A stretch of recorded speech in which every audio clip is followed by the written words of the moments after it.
Hey noobs! This video has spoilers for Bioshock. If you haven't played, well, why the hell haven't you played? But if you haven't played, don't watch the video.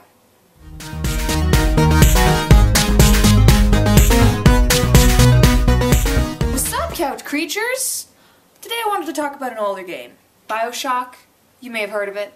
When this game came out, it was phenomenal. Phenomenally phenomenal. It had action puzzle solving, beautiful environments, and a combat engine that kicked ass. I mean, it did have a few physics engine issues, but what game doesn't? If you're not sure what I'm talking about by physics engine glitches, YouTube it. It's hilarious. Some of the best ones occur in Bethesda games, like Fallout and Elder Scrolls, but I digress. Whenever someone makes the case for video games as an art form, Bioshock is one of the foremost examples. As far as visuals go, this is a no-brainer. The environments are beautiful, as is the idea of Rapture as a paradise. And the character designs were some of the most original, compelling, and memorable that I've seen in a game in a long time. You've got the little sisters. Oh look, a little girl. Oh god. You've got the splicers. Dude, we're gross. Yeah? But check this out.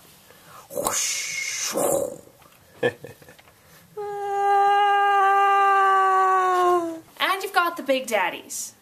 Don't fuck with them, because they'll fuck you up. And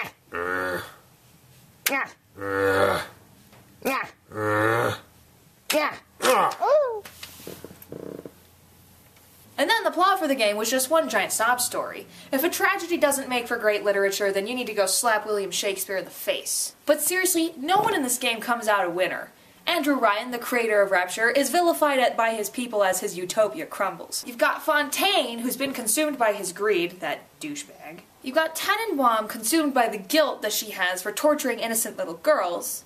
And then you've got the main character, who finds out at the end of the game that he's just one giant genetically modified freak tool for Fontaine's machinations. What is it with me and main characters that are tool bags? But that brings me to my favorite part of Bioshock. The twist. Do you remember it? Would you kindly go ahead and recall that for me?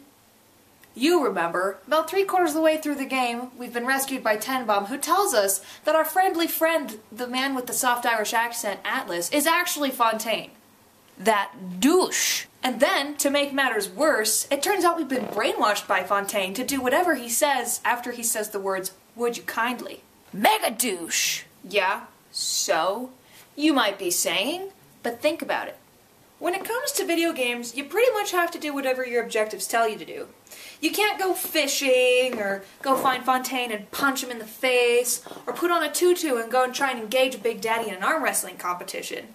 It's just not allowed for in the parameters of the game. But with Would You Kindly, the developers turned that notion on its head.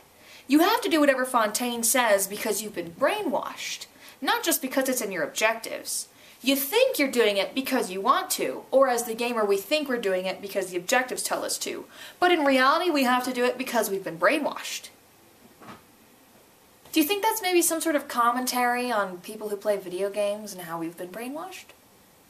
But it's still an interesting twist. We don't just do it because we have to, we do it because we have to. So anyway, couch creatures, I'd like to know what your favorite plot twist is. My two favorites are, of course, the Would You Kindly twist and the Nicole is dead twist from Dead Space. But I'd like to know what your favorite is. Don't worry about spoilers. I mean, say spoiler alert so that other commenters don't ruin games for themselves, but as for me, I don't really care. If it gets spoiled, well, I'll live. I'll still play the game. Or I won't. Who cares? Whatever. Anyway, couch creatures, that's all for now. Make sure that you never turn off your console while the game data is saving. Corruption is a bitch. And I'll see you guys later. This is Pixel Strange, signing off.